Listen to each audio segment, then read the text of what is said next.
As a fan of the Lord of the Rings, I've played my share of the games. Guardians of Middle-earth, Aragon's Quest, and let's not forget the movie games on PS2. Oh my gosh, Fellowship of the Ring and Two Towers. For some reason I always called the Two Towers the Twin Towers. I don't know why. Guess I was a kid. I was probably thinking about a lot of things. I wouldn't want to go inside of the brain of 15-year-old me. Probably lots of lotion and... Oh, do you remember The Hobbit back on Xbox? That was a gem. So my background on the Lord of the Rings games are not so good. Not so good. So when I heard of Shadow of Mordor, I got on my hands and knees and I was like, please let this be a good game.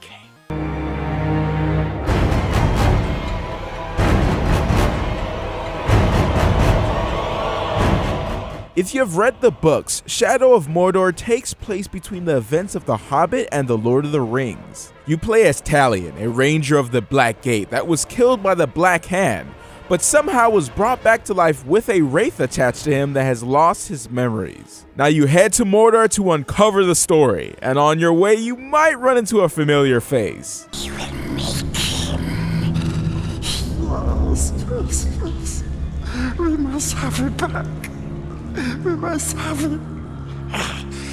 Quiet. Now let's get into what makes Shadow of Mordor so special, the gameplay. Because you are connected to this wraith, you gain wraith abilities, which allows you to do some really satisfying moves. Don't you know that feeling when you're playing a good action game or you're watching a good anime like Sword Art Online when that music is pumping and he takes that sword and he drives it in that monster and he just rips it across the other side? Oh yes! That's how satisfying it is when you're ripping through a horde in this game. The combat reminds me a lot of the Batman games, which I don't think is a bad thing at all. Shadow of Mordor definitely adds its own style to it, and one of the things I definitely have to point out is the stealth play. I have never enjoyed stealth so much since the old Splinter Cell games. You can play it how you want to play. You can lure enemies out one by one and take them out, or poison their drinks and make them fight each other. And even if you're spotted, the wraith abilities show where you were last seen. While you're in combat, the controls are tight, like when you're countering enemies. Talion will stop the animation he's in just to counter. And when you have more than one orc trying to attack you at once, you can press the counter button twice and the wraith will counter the second attack for you. It's extremely satisfying to just mow through hordes of enemies as you get used to the combat. And what makes it so satisfying is getting the combo up so you can do special moves like an instant takedown. Oh yes! Of course, you can unlock many other options in the skill tree, which you unlock by leveling up Talion and completing Uruk missions. Now these missions are the meat and potatoes of Shadow of Mordor. It's called the Nemesis system. This system creates a personal, unique experience with enemies you meet in battle. My master wants to make mincemeat of you, but we'll do it for him. They all have different personalities, strengths, and weaknesses that you can use to your advantage. Such as if Uruk was scared of fire, you can set him on fire to put the fear into him. The strategy is flawed! Fall back! He will start to run away, which is a good thing because he will be away from the horde of enemies he brought with him. Unless he has some stupid trait that allows him to run faster than a Lamborghini. Dang it! These Uruk remember the next time you fight with them, if you were too busy or not strong enough and you happen to run away. Definitely not intentionally running away. I'll kill you, and you're dumb enough to come back. I'll make it more agonizing this time. I'll make you learn to stay dead. Now, if you happen to die while fighting an Uruk nemesis, he will grow stronger. So the next time you fight him, he is going to be a lot harder. Unless you play smart by finding his weakness from questioning other Uruk. This is a very useful tool because some Uruk can get very powerful over time. When you die or advance time, Uruk will attack each other and big shifts in power will happen. There also isn't a difficulty setting, so the more you die, the more you gotta get good, son. No. Dang! Crap, it's going too fast.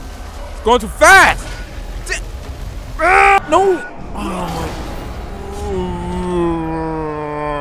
Oh, As I mentioned before, you can question other Uruk for information, and later you can even command another Uruk to fight for you and betray their leader. There is something cool about having a few branded Uruk thugs watching your back. Even when you have to take on war chiefs, the satisfaction of putting in the time and making all the war chiefs homies under your control just to watch them get ripped apart from afar. Awesome. Plus, I never get tired of watching the cutscenes every time a war chief shows up. They even have their own soundtrack.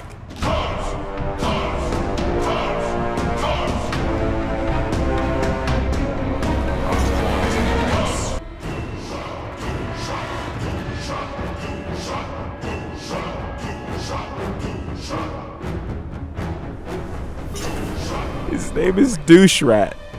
Douche Rat. Okay, a few things that I didn't really enjoy. I felt like the story was lacking a little meat, and some of the end boss fights were not as intense as I would like it to be. It feels like they ran out of time near the end of the game because some of the mid-boss fights were pretty challenging. Near the halfway point you fight a boss, and it was challenging and fun. And then you expect the future fights to be the same way, but then it's not.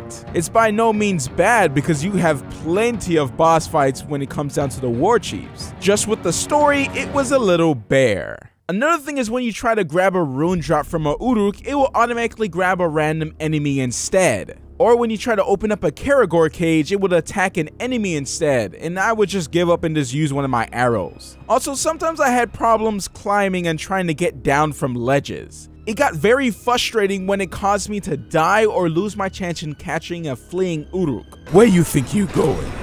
Where you think you going? You ain't going nowhere. You ain't going nowhere! Shadow of Mordor is a good game. Excellent even though it does have its flaws, the gameplay really shines through, and even the little things shine through. Like, for instance, wandering through a camp of Uruk, and they're talking about how you killed their leader, and how you could never die, and how they would beat you up if you were to show up right now.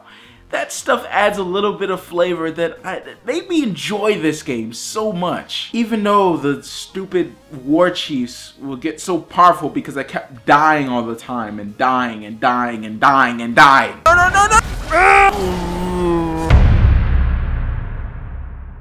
I'm about to whip somebody's ass. Oh, I'm about to whip somebody's ass. Oh, if you don't leave me alone, you're gonna have to send me home. Cause look at me now. Look at me now. Oh. Yes! Finally!